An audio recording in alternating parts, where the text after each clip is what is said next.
Meron daw pong isang lalaki na naglilinis ng eroplano at nakakita daw po siya ng libro. Ayan po, airplane. Nakakita siya ng libro na ang pamagat po ng libro ay How to Fly an Airplane for Beginners, Volume 1. So, tuwan-tuwa siya. Sabi niya, mabasa nga. Pagkabasa niya sa page 1, nakita niya, sabi po doon, may instruction eh. Sabi doon, kung gusto mo mapagalaw yung eroplano, i-push mo lang yung red button. Gagalaw na yung makina. Aba, pinindot niya. Biglang gumalaw yung makina. Yung LEC gumagano. Tuwan-tuwa po siya. Tapos, tinignan niya ulit po yung second page, page 2. Nakita niya, sabi sa page 2, kung gusto mong umandar yung eroplano, pindutin mo lang yung blue button. Nanginginig po siya kasi first time niya ho gawin ito. Pinundot niya. Pak! Biglang umandar yung eroplano. Ang bilis mga kapatid. Nakakita kayo ng eroplano? Ang bilis kasi first time niya magpaandar ng eroplano. Kinakabahan siya na excited. Tapos tinignan niya ulit yung page 3. Sabi po doon sa page 3, kung gusto mong mapalipad ang eroplanong ito, pindutin mo yung color green button. Pak! Lumipad po yung airplane. Sobrang ganda. Sabihin nga po natin, wow. Wow. Sobra talagang lumilipad po yung eroplano. Biruin mo, tagalinis ng eroplano ngayon ay nagpapalipad parang piloto. After 30 minutes, nakaramdam siya ng gutom. Sabi niya, kinakailangan ko ng mag-lunch. Kinakailangan ko ng bumaba. No? Tapos pagtingin niya po sa ika-4 na pahina, page 4, ang sabi po doon, kung gusto mong matutunan ang pagbaba ng eroplano, bumili ka ng volume 2 sa pinakamalapit na store. No, na bookstore. Yun ang problema. Ano po ang lesson? Simple lang, ang lesson. Ang lesson, mahalaga po sa isang bagay na kumpleto yung information. Sino dito yung pag may narinig ka sa kapitbahay mo, naniniwala ka kaagad? May nabasa ka sa Facebook, naniniwala ka kaagad? Wag. Kailangan kumpleto. Walang kinikilingan, walang pinoprotektahan. No? Servisyon, totoo lang. Talagang katotohanan lang. Pakisabi po, complete information. Napakalaga po yan. Even in worship po topic natin ngayon, mahalaga po pagdating sa worship, yung kaalaman mo sa pagsamba, kumpleto. Maaring yung aral ng worship na natutunan natin, mali, kulang, hindi kumpleto. And the Bible, the Word of God, is teaching us completely. Kung ano ba ibig sabihin ng worship? Pakisabi po, worship. Kasi pag hindi kumpleto yan, maaari yung pagsamba mo, parang eroplano mag-crash. Amen po. Gusto natin yung worship natin, pumalaot talaga ito at makaabot sa presensya ng ating Panginoon. Palakpakan po natin ang Panginoon. Minsan para tayong yoyo. Tingnan mo yung katabi mo. Sabi mo, minsan para kang yoyo. Parang roller coaster. Anong ibig sabihin niyan para kang yoyo? Minsan, ang tao, tayo lahat, no? Up and down po tayo. Minsan, high na high tayong sumamba sa Diyos. Nahahay tayong umaten, nahahay tayo na magpuri sa Panginoon, lalo-lalo pag puro blessing. Pero kapag may mga trials tayo, may mga pagsubok, may mga problema, minsan discouraged tayo. Ayaw natin sumamba. Minsan high na high ka na para kang yoyo, pero minsan bagsak ka, bagsak yung pagsamba mo. Tandaan mo, ang pagsamba natin sa Diyos, hindi para sa atin. Worship is not about us, but worship is about God. Sa Panginoon lang. Kaya, huwag mong ibabase yung pagsamba mo sa nararamdaman mo, sa sitwasyon mo, kundi ang pagsamba nakabase lagi sa Diyos. Ang Diyos po natin, anuman ang sitwasyon, siya po ay tapat. Amen. Siya po ay mabuti, hindi po siya nagbabago. Palakpakan po natin ang Panginoon bilang pagpupuri natin sa Kanya. Sa araw po na ito, pag-usapan natin yung the ingredients of worship. Sino po masarap magluto? Masarap magluto. Nagluluto ka? Masarap, di ba? Ano yung masarap na luto? Siyempre yung kumpleto yung sangkap. Pag kumpleto yung sangkap, talagang di kalidad, di ba? Masarap yung pagkakaluto. Ang pagsamba po natin sa Diyos, parang hain natin to eh. Inaalay natin, hinahain natin. At gusto natin yung pagsamba natin sa Diyos, kalugdan ng Panginoon, yung masarapan siya, malugod siya. At di ba, pagkain gusto natin talagang bagong luto. Talagang umuusok pa, mainit-init. Tama. Ganon din po sa worship natin. Gusto natin yung pag-worship natin sa Panginoon, may alab, may bigat. No, talagang sariwa, fresh. Na po, pakisabi po, thermometer. Ang worship po ay parang thermometer diyan. Ang worship po parang thermometer. Nasusukat po yung relasyon mo, yung alab mo, yung pagmamahal mo sa Panginoon through worship. Kung gaano ka kaalab mag-worship, ganon ka ka-close sa Panginoon. Taas nga po ang kamay ng maalab sumamba sa Diyos. Yung talagang grabe. Nakikita ko kayong lahat napakaalab niyo mag-worship. Nagtataas kayo ng kamay, kahit nakaupo yung iba dahil hindi makatayo. Pero ang puso po, ang pagsamba, itinataas sa Panginoon. Sige nga po, minsan pa, palakpakan po natin ang Panginoon. Yung may kasamang pasasalamat, pagpupuri. Thank you, Lord! Grabe. Napipil ko yung alab ng inyong pagsamba. Amen. Hindi pwede sabihin ng isang tao na, ay, close ako kay Lord. Maalab ako kay Lord. Pero pag tinignan mo yung worship niya, para bang walang kabuhay-buhay, parang Biyernes Santo, para bang walang alab. Hindi pwede. Pag maalab yung pagsamba mo, malalim, maalab yung relasyon mo sa Panginoon. Ganun lang po yun. Hallelujah. John chapter 4, verse 23. Anong ibig sabihin ng LF? Minsan may mga nagpo-post ng LF, looking for, parang wanted. Sa John 4, verse 23, meron pong LF dyan.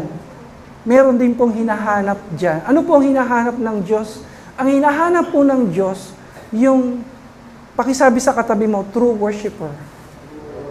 Authentic, genuine, yung totoong mananamba. Ayaw ng Panginoon yung sasamba ng hindi totoo. Hindi after ang Panginoon sa number, sa bilang. Hindi siya ganun. Para sa Panginoon, para bang nonsense yung maraming kumakanta, maraming umaawit, pero hindi naman totoo. Sa Diyos po, kahit nag-iisa ka lang o kahit ilan lang kayo, kapag totoo yung pagsamba mo sa Diyos, nalulugod siya. Natutuwa siya. Amen. Pakisiko yung katabi mo, nalulugod sa iyo ang Panginoon. Natutuwa sa iyo ang Panginoon. So, John 4:23, basahin po natin ng sabay-sabay bilang pagpupuri at pagsamba natin sa Panginoon. 1, 2, 3, go. But the hour is coming, and now is, when the true worshipers will worship the Father in spirit and in truth, for the Father is seeking such to worship Him. So, nagsisik, naghahanap. Sino po pwede magsabi na natagpuan na ng Panginoon sa lugar na ito? Yung mga totoong mananamba. Amen? Sino po pwede magsabi na ako po, true worshiper ako? Pakisabi nga sa katabi mo kung anong nararamdaman mo, totoo ako. Totoo ako para sa Panginoon. True worshiper ako. Amen.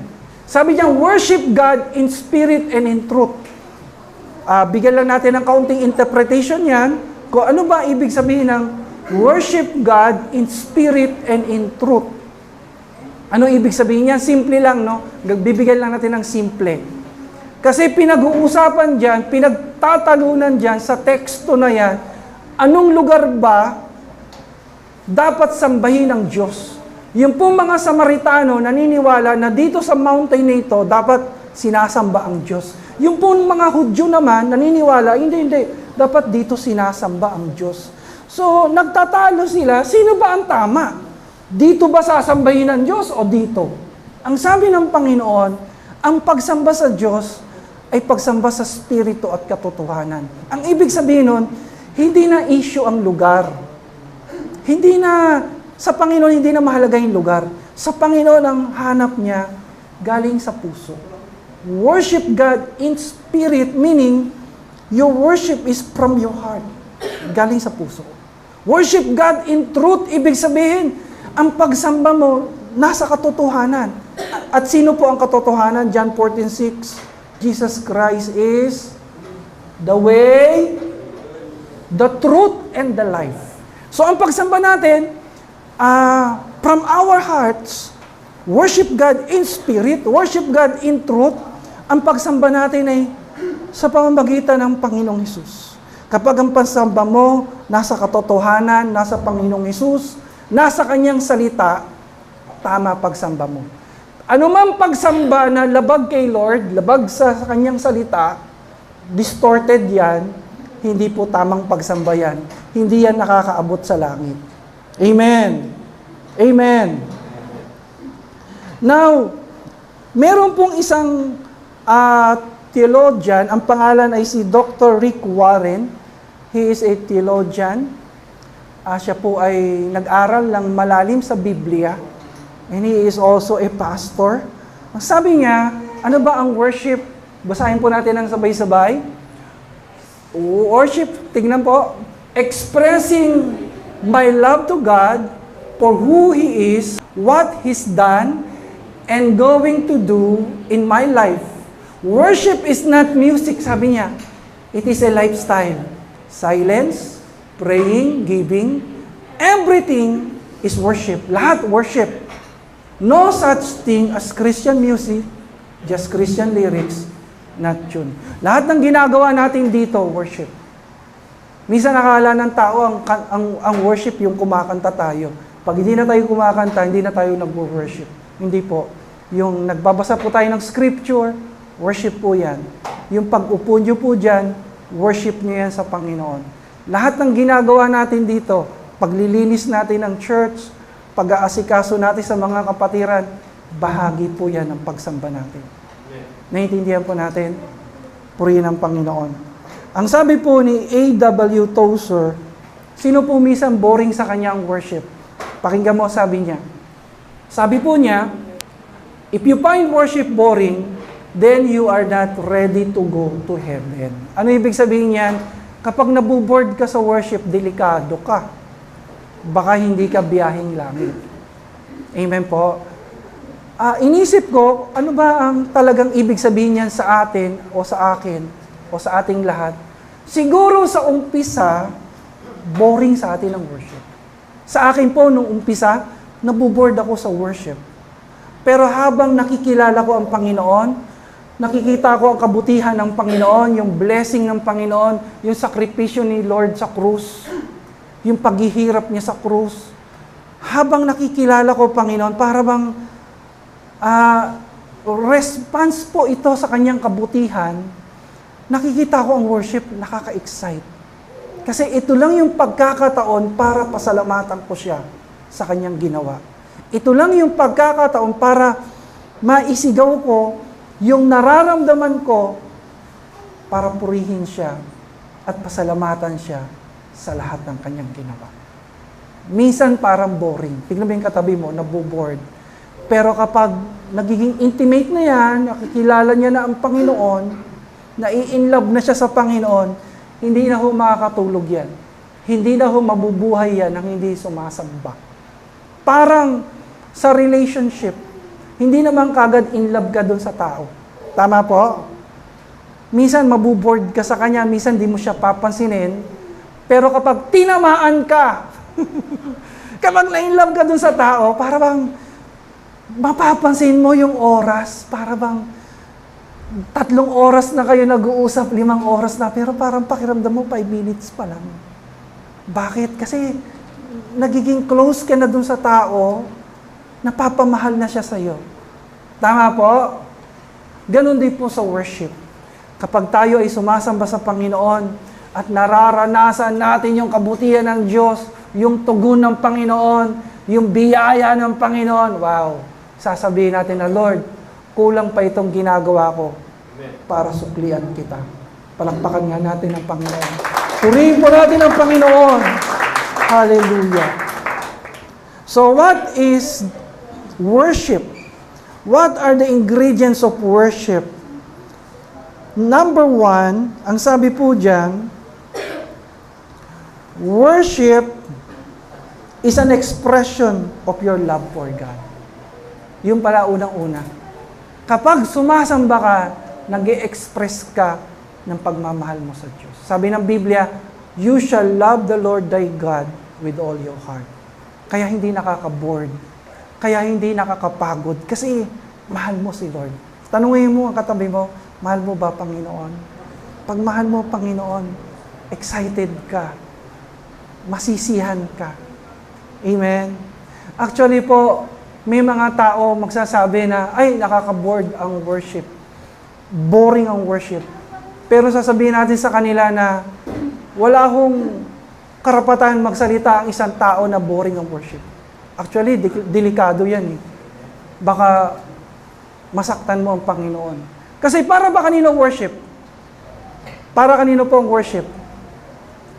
Para po ba sa Panginoon? Tama o mali? Tama. So, kung ang worship para sa Panginoon, ay huwag kang maboard kasi hindi naman namin yan binibigay sa iyo, kundi sa Panginoon. Amen. At kapag na-inlove ka na kay Lord, napalapit ka kay Lord, hindi ka mabubuhay nang hindi ka sumasamba sa Kanya. Sapagat sa pagsamba mo sa Kanya, may kapahingahan, may kalakasan, may biyaya. Palakpakan po natin ang Panginoon. Worship is praising God. Pagpupuri. Yan po pala ibig sabihin ng worship. Pag nag-worship ka, nagpupuri ka. Sa Bible, tinuturo paano tayo magpuri. Minsan, doon sa mga baguhan, nagtataka kayo bakit kami sumisigaw, bakit po kami pumapalakpak, bakit kami sumasayaw, at pwede niyong isipin na para kaming nasisiraan ng bait. Para kaming nababaliw. Totoo po yun mga kapatid. Baliw kami sa Panginoon. Hallelujah. At ganyan din po yung una naming naiisip. Yan din po yung una naming reaksyon nung nakita namin yung mga tao kumakanta, tumataas ng kamay, sumisigaw, sumasayaw. Yan din ang una naming naisip na parang baliw itong mga taong ito. Pero as we study the Bible, yun po pala lahat nakalagay sa Biblia. Lahat pala ng ginagawa natin na nakalagay sa Biblia, utos ng Panginoon. Hindi po tayo gagawa ng bagay na hindi utos ng Panginoon. Amen. Gagawin lang po natin kung anong utos ng Panginoon. Na po, the Bible is teaching us that we can praise our Creator through confession, thanksgiving, nagte-thank you tayo kay Lord. Yan ay pagpupuri.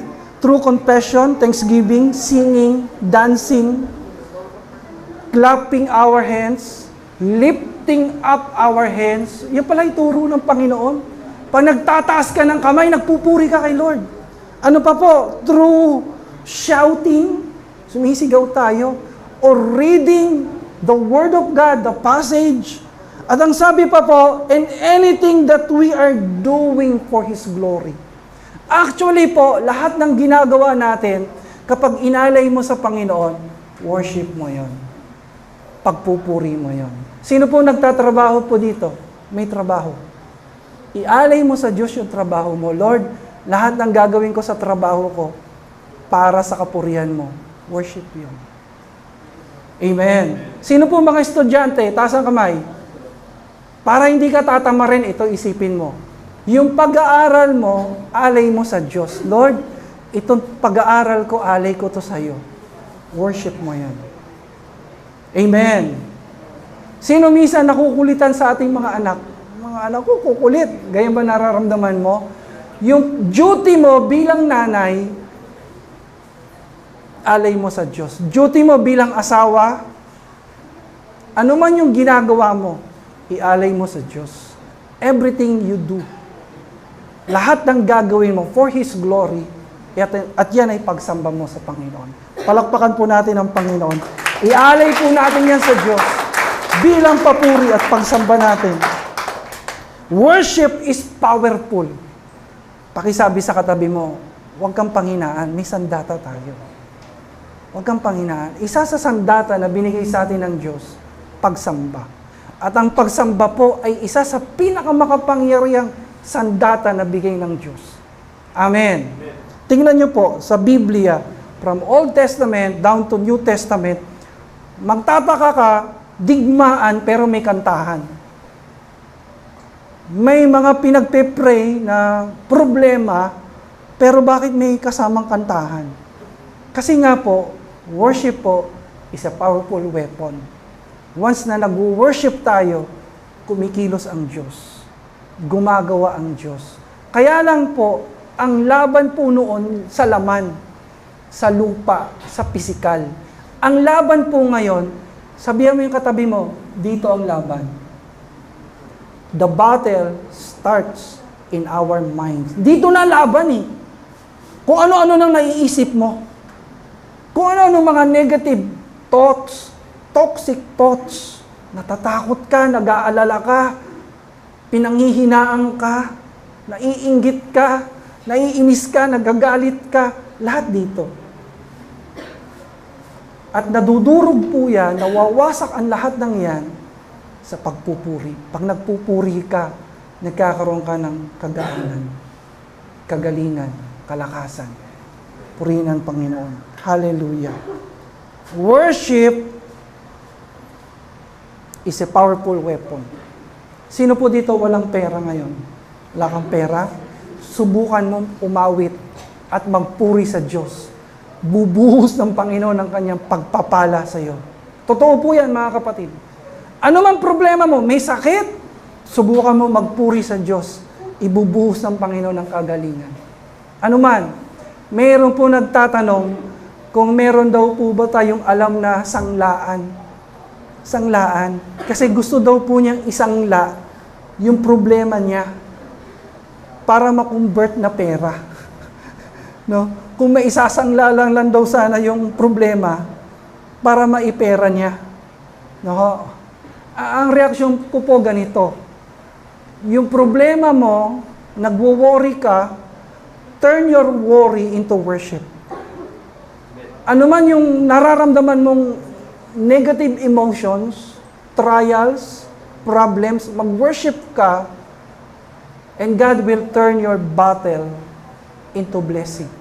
Papalitan ng Panginoon yan. Yung sakit mo, papalitan ng kalusugan. Yung kaguluhan ng isip, papalitan ng Diyos ng kapayapaan. Yung kahirapan, papalitan ng Diyos ng kasaganahan. Kapag sumasamba po tayo sa Kanya, palakpakan po natin ang Panginoon. Purihin po natin ang Panginoon sa araw na ito. Giving is an act of worship. Kasama ito sa ingredients.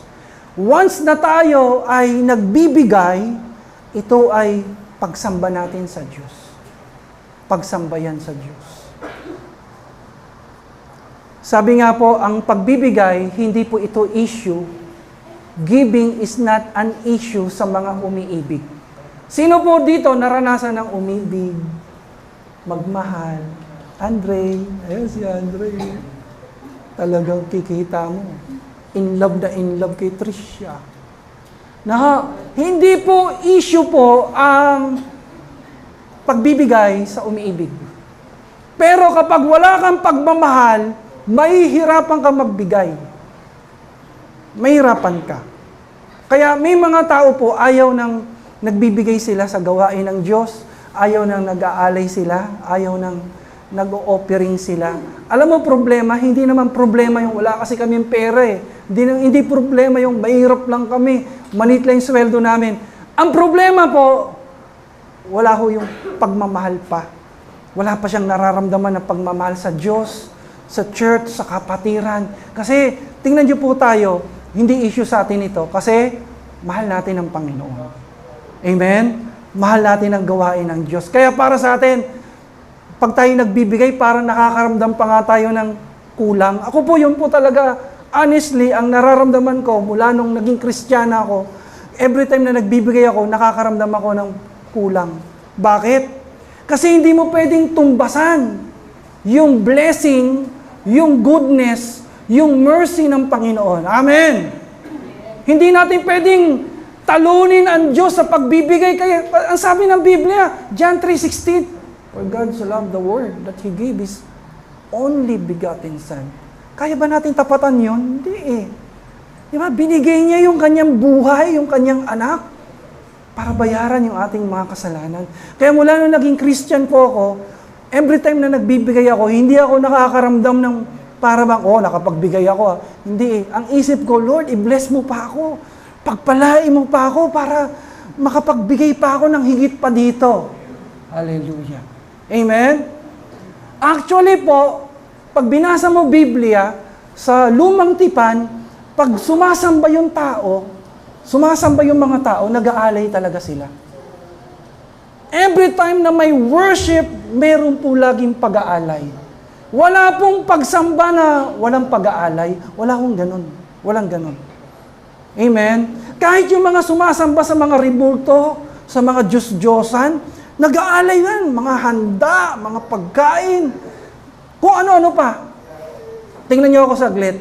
Kahit yung mga sumasamba kay Satanas, yung mga sumasamba kay Satanas, yung sumasamba sa Diablo, nag-aalay sila. May mga alay. So, pag sinabing worship, may alay. Wala pong worship na walang alay. Amen po? Nasusundan po natin. Kapag nag-worship ka na wala kang alay, parang hindi mo mahal yung sinasamba mo. Dinidishonor mo, dinidisrespect mo yung presence niya. Parang panliligaw.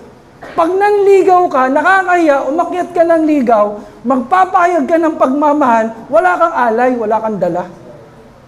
Sino po dito nanligaw na ho? Ang dami ho nakaranas yan. Talagang pag nanligaw, talagang ibibigay mo yung best. Ibibigay mo yung matinding alay.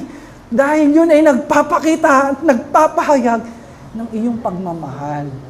Tama po? Amen? Kaya sabi ng Panginoon, Deuteronomy chapter 16:16, ang sabi diyan, walang haharap sa akin na walang alay. Basahin po natin ng malakas bilang pagpupuri at pagsamba natin sa ating Diyos. No one should appear before the Lord empty-handed. Alam mo, mabigat na salita yan kasi nung sinabi ng Panginoon yan, may mga tao dinidisrespect siya. May mga tao dinidishonor siya. May mga tao na para bang kuminsan sa tao, gusto natin magmayabang, gusto natin magpabida, kahit hindi naman tayo si Jollibee, pabida, talagang kahit wala ka nang may bubuga, parang gusto mo pa rin silang ilibre, i-please. Tama po? Pero pagdating sa Panginoon, bakit ganun?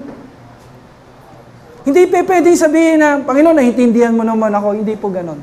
Once na mahal mo ang Diyos, nag-express ka ng pasasalamat, lagi ka nag-aalay sa Panginoon. Amen. Kaya doon po sa mga baguhan, kung first time nyo mag-attend, bibigyan po namin kayo ng pang-alay nyo. Ako po, ganun po ang gusto ko eh. Kung wala kayong dalang alay, bibigyan namin kayo. Pagkalooban mo siya, sabihin mo sa kanya, bigay mo mamaya yan ha. Kasi pag binigay mo yan, ibabalik yan ng Diyos. Siksik, liglig, at umaapaw. Amen? Malakias chapter 3, verse 8, ang sabi po dyan, ang tanong ko naman, matuwid bang pagnakawan ng tao ang Diyos? Hindi, ngunit pinagnanakawan ninyo ako sa paanong paraan sa mga ikasampung bahagi at mga handog. Alam niyo po, ayaw natin na pagnanakawan po tayo. Kaya lahat ng paraan ginagawa natin para hindi tayo pagnakawan. Tama po? Ayaw na ayaw po natin na tayo ay dadayain. Pero pagdating sa Panginoon, nagagawa po natin siyang dayain sa ating mga tithes and offering. Kahit nga po sa sweldo, tama po ba? Sino po mga nagtatrabaho? Papayag ka ba? Yung sweldo mo kalahati lang? Papayag ka ba? Yung OT mo hindi babayaran? Hindi ka papayag. Tama po? Kung hindi ka papayag, dapat huwag ka rin pumayag pagdating sa pag-aalay mo sa Panginoon. Ganun lang po yun. Amen. Amen. Ang isang taong nagmamahal sa Diyos, baliwala to sa Kanya. At alam ko, mahal nyo ang Panginoon. Amen. Nakikita ko kayo, nararamdaman ko ang pagmamahal nyo at pananampalataya nyo. Para sa inyo, wala po ito. Dahil, yun nga po sinabi natin, every time na nagkakaloob tayo, sino po agree dito, taas ang kamay, iniisip mo, Lord, kulang pa ito. Pangalawa, sino po nagpe-pray, Lord, dagdagan mo pa ito. Lord, pagpalain mo pa ako para higit pa ako maging pagpapala sa iyong gawain. Palakpakan po natin ang Panginoon. Now, as we end, bigay ko lang po sa inyo yung pagkakaiba ng private worship at personal worship and corporate worship. Ano po ba ang private worship? Pakisabi po, source. Yan ang source of strength mo. Wag mong aalisin yung private worship mo. Private worship, yung ikaw at ikaw lang, Panginoon lang. Araw-araw makipag-usap ka sa Diyos. Walang programa, walang order, walang 1, 2, 3, 4, 5, ito gagawin mo. Bahala ka, ikaw at ang Panginoon lang. Hindi pwedeng, ay okay lang, sasamba ako sa Sunday. Hindi pwedeng ganun. Araw-araw, sambahin mo ang Panginoon. Araw-araw, papurihan mo ang Panginoon. Mag-set ka ng day. Mag-set ka ng oras. Si Ate Chris ninyo, no, nag-aaral pa po yun. Nasa boarding house po siya. May araw siya. May araw siya na tinatakda para kay Lord. May oras, meron siyang daily bread, meron siyang Bible, meron siyang spiritual notebook. Depende sa inyo. Ako po, iba rin yung paraan ko ng private worship ko. Yung iba po, bago umalis ng bahay, talagang nagpe-pray. Sino po dito bago mag-drive, bago pumasok sa school, sa trabaho, nagpe-pray ka? Nag-worship ka na muna. That's good. Source of strength mo yan. Covering. Victory. Amen po. Wag na wag pong matatapos yung araw na hindi ka sumamba sa Diyos. Actually po, marami po yung pagdating ng Sunday, para bang tamad mag-worship. Kasi po sa private worship niya, hindi naman talaga siya sumasamba. Mahirap sumamba sa Diyos pag Sunday, pag privately, hindi mo siya sinasamba. Sambahin mo siya. Papurihan mo siya. Yung pong member po o kapatiran po sa church ng daddy ko, nung kabataan niya talagang hindi nawawala yung kanyang quiet time, devotion, personal worship. Nung nagkaasawa siya, nagkaanak, nagkataon yung anak niya medyo na-spoiled niya at yung anak niya laging nagpapakarga. Daddy, hindi siya makaalis, hindi siya makakilos, yung anak niya laging yumayakap sa kanya at gusto magpakarga. Nasusundan niyo yung senaryo. Pero dahil gustong sumamba ng taong ito sa Panginoon, tinakasan niya yung anak niya. Nagtago po siya. Alam niyo kung saan nagtago? Nagtago sa aparador. Sabi, tago ko sa aparador. Lord, dito na lang ako magpe-pray. Dito ako mag-worship. Nakaka-bless kasi ginagawa niya yung lahat ng paraan para yung kanyang relationship sa Panginoon mapagningas niya, mapag-aalab niya.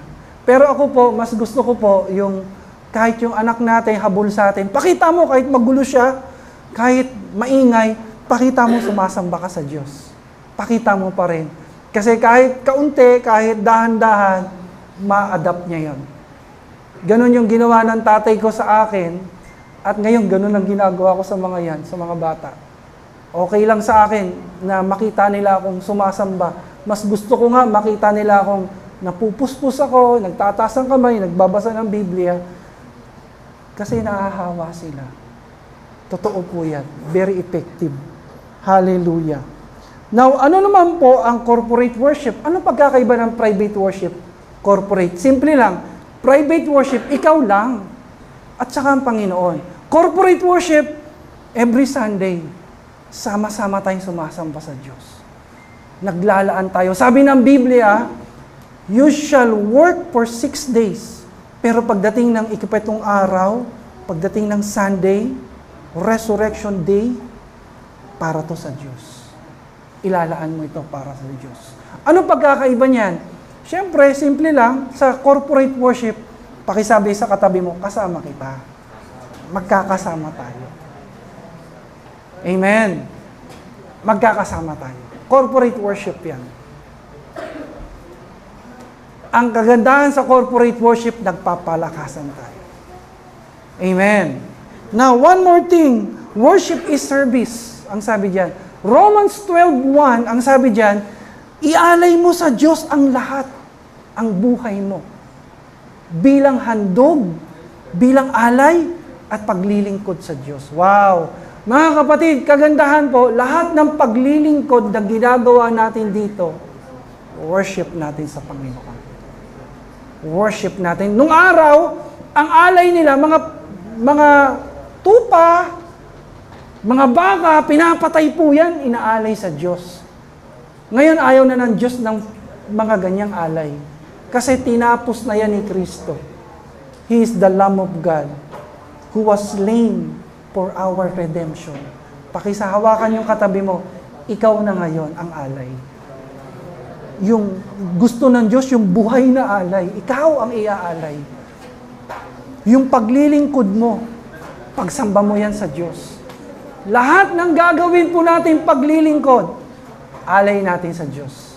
At kapag ang Diyos nalugod sa ating mga handog, ibubuhos niya ang kanyang pagpapala na walang sukat, paglalagyan. Palakpakan po natin ang Panginoon. Tayo po lahat ay tumayo. Tingnan po natin yung picture na yan as we stand up for the Lord. Ang tawag po dyan, idol worship. Yung pong mga Israelita, pinagpala sila ng Diyos.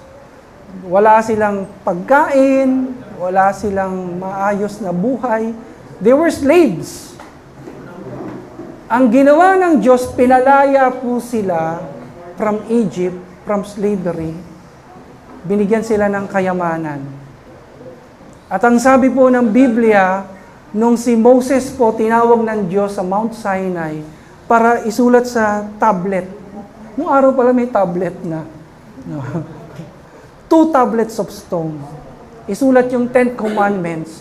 40 days and 40 nights si Moses nandoon sa Mount Sinai. Alam mo, sabi ng Diyos, Moses, bumaba ka kaagad. Yung iniwan mo na congregation, pinagpala ko, pinagaling ko, pinalaya ko, pinayaman ko, ngayon, nag-backslide ka agad. Alam mo, ang ginawa ng mga Israelita, habang si Moses nasa Mount Sinai, nag-backslide. Sumamba po sila sa Diyos-Diyosan. Yung pagpapala, yung kayamanan, yung mga ginto na nakuha nila from Egypt, tinunaw po nila ito at ginawang rebulto, ginawang Diyos-Diyosan. Yan po yung sinasamba nila.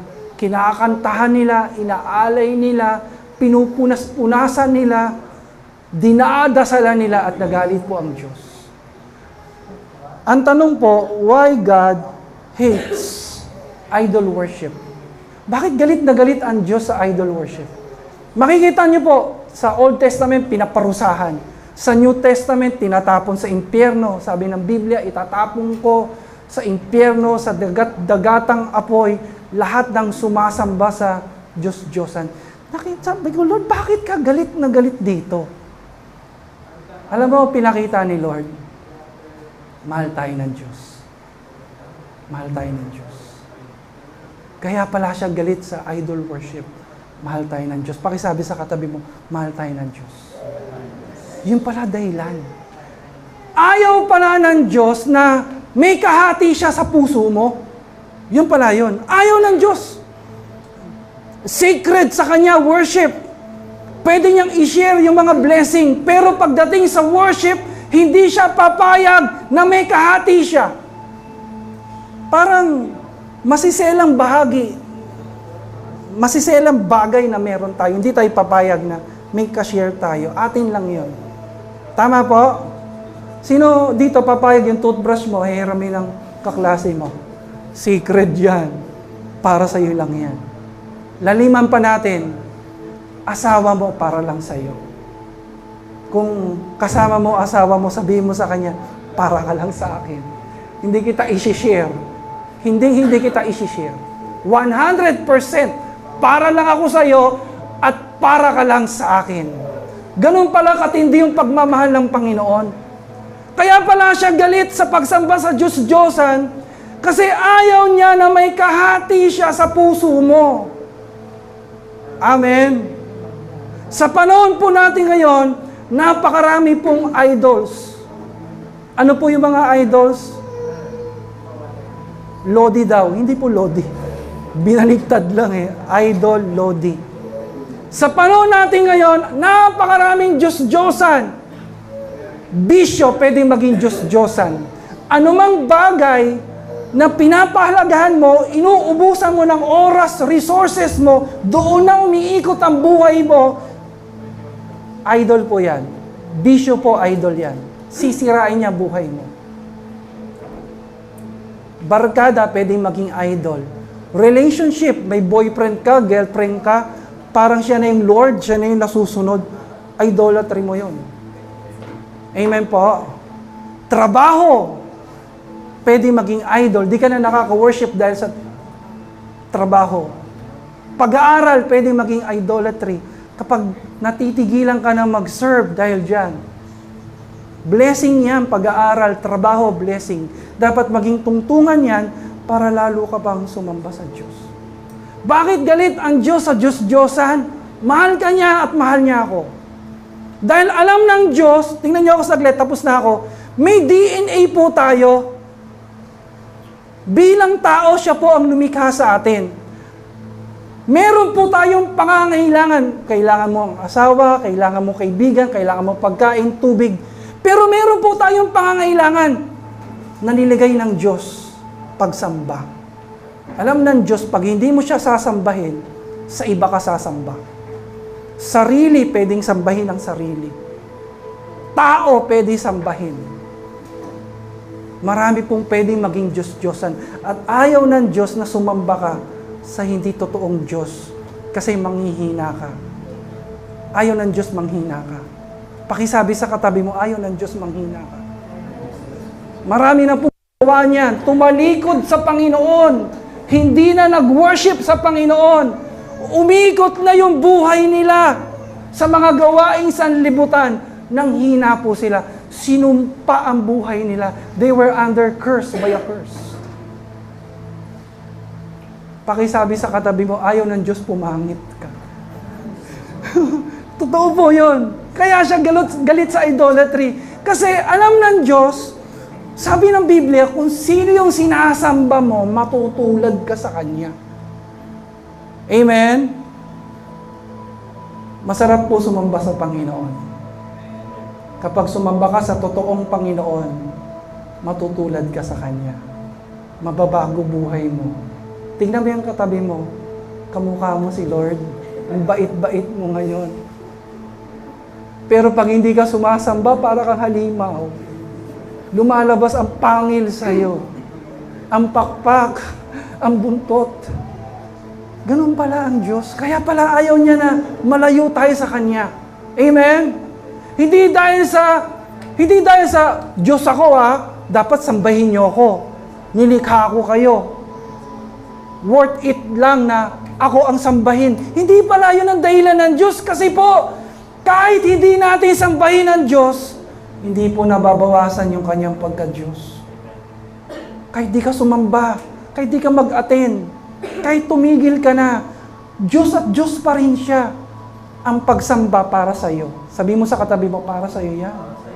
Kasi sa pagsamba mo, napapayapa isip mo, napapahinga ka, gumagaling ka, lumalakas ka, nababago buhay mo, nagtatagumpay ka.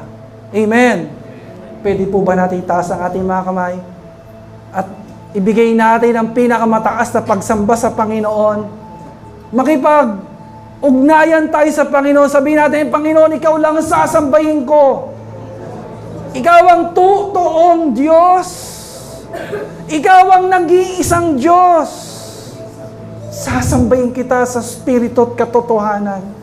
Itataas ko ang pangalan mo, Panginoong Hesus, sa aking buhay. Sa lahat ng aking gagawin, ito ay pagpupuri ko sa iyo. Salamat sa kapahingahan. Salamat sa kagalingan. Salamat, binubuhos mo ngayon ang iyong pagpapala sa aking pagsamba. Salamat sa presensya mo. Salamat sa kagalingan, sa kalakasan, sa kagalakan at kapayapaan.